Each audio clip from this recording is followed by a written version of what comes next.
कामचोर देवरानी। एक बार की बात है, सुषमा अपने पूरे परिवार के साथ खुशी खुशी मोहन नगर में रहती थी। उसकी 2 बहुएं थी, पल्लवी और शिवानी। एक दिन दोनों बहुएं रसोई में काम कर रही होती है कि तभी उनकी सास सुषमा उन्हें बुलाती है। अरे बहू, जरा इधर तो आना। शिवानी, जरा जाकर देखना सासू माँ क्या कह रही हैं। दीदी आप ही देख लो ना जाकर, आपको भी तो सुनाई दे रहा है। अरे मैं आटा गूंद रही हूँ ना, तुम चली जाओ। हाँ तो मैं भी तो सब्जी काट रही हूँ ना दीदी। अरे बहू जल्दी आओ। ओह, ये तो जाएगी नहीं, मैं ही जाकर देखती हूँ कि क्या करना है। पल्लवी सुषमा के कमरे में जाती है। जी मम्मी जी, क्या हुआ? शाम को घर पर कुछ मेहमान आने वाले हैं, तो तुम अच्छा सा खाना बना लेना बहू। ठीक है मम्मी जी, आप बता दीजिए क्या क्या बनाना है और कितने लोग आ रहे हैं। सुनील की मौसी जी और उनका पूरा परिवार आ रहा है। कुल मिलाकर 3 लोग और हमें मिलाकर हुए 9 लोग।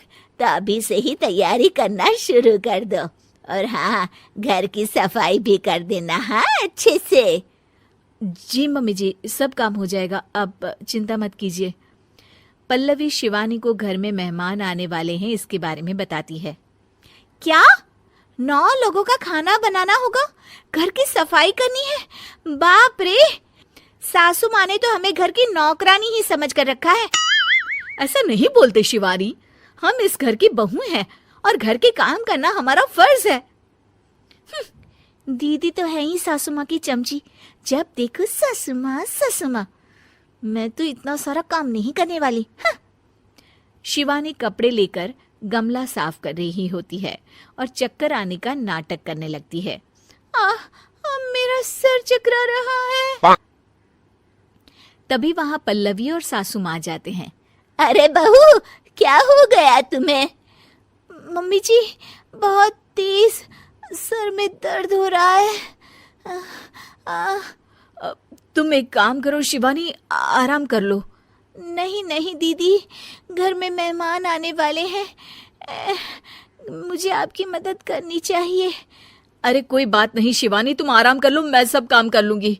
ठीक है दीदी, अगर आप इतना कह रही हैं तो आराम कर लेती हूँ। शिवानी आराम से अपने कमरे में मैगजीन पढ़ रही होती है। इसे कहते हैं आराम की जिंदगी। इतना सारा काम। चलो सारा काम खत्म हो गया, शिवानी को देख आती हूँ। शिवानी अपने कमरे में ईयरफोन में गाने सुनते सुनते सो जाती है और उसके साइड में मैगजीन भी रखी होती है। पल्लवी वहां आ जाती है और वो सब देखती है। ओहो, तो मतलब सब काम चोरी का बहाना था। अभी बताती हूँ इसको।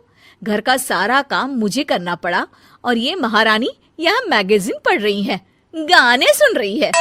पल्लवी रसोई से एक प्लेट और चम्मच लेकर आती है और शिवानी को थाली बजाकर उठाने लगती है। शिवानी अचानक से उठती है।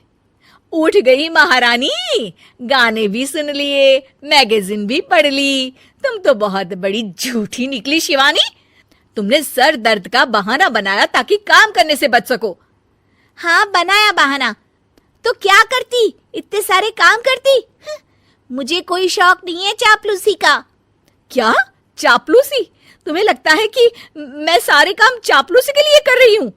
और नहीं तो क्या। तभी वहां सासू माँ आ जाती हैं। अरे बहू, वो लोग बस आने ही वाले हैं, तुम तैयारियां कर लो। जी सासू माँ, तुझे तो मैं बाद में देखती हूँ। सब खाना खाने बैठते हैं और खाना शुरू करते हैं। तभी सुनील की मौसी बोलती है। वाह भाई वाह, खाना तो बहुत ही अच्छा बना है सुषमा जी, एक एक चीज में क्या स्वाद है। ये सुनकर शिवानी मुंह बना लेती है। उसे अपनी जेठानी की इतनी तारीफ रास नहीं आती। आपकी बहुएं तो बहुत ही अच्छा खाना बनाती हैं। हाँ, बनाती तो दोनों ही अच्छा है, पर आज ना ये सारा खाना बड़ी बहू ने बनाया है। छोटी बहू की तबीयत ठीक नहीं थी, सो इसलिए। मानना पड़ेगा सुषमा जी, आपकी बड़ी बहू तो बहुत ही गुणवान है। पल्लवी की तारीफ सुनकर शिवानी को जलन होती है, पल्लवी ये सुनकर खुश हो जाती है और शिवानी की तरफ देखकर उसे चिढ़ाती है। कुछ देर बाद मेहमानों के जाने का वक्त हो जाता है। मौसी जी सबके लिए उपहार लाई होती है। वो सबको शगुन के पैसे देती हैं और अंत में पल्लवी के पास आती है।